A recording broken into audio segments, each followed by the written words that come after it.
ఇద్దరు పొట్టోడు పొడుగోడు అనేటువంటి ఇద్దరు దొంగలు కలిసి నా మీద మెదక్లో కుట్ర చేసిర్రు.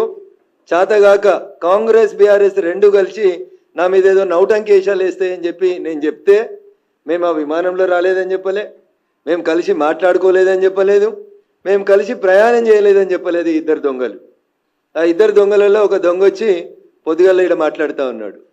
నేను దొంగ అనే పదం చాలా స్పష్టంగా మాట్లాడుతూ ఉన్నా, ఎందుకంటే నన్ను ఏమనంతసేపు నేను ఎవరిని ఏమన్నా. నేను తెలంగాణ పల్లెటూర్లలో ఒక సామెత చెప్తారు, మీ ఇంటికి మా ఇల్లు ఎంత దూరం అయితే మా ఇంటికి మీ ఇల్లు కూడా అంతే దూరం అవుతుందని.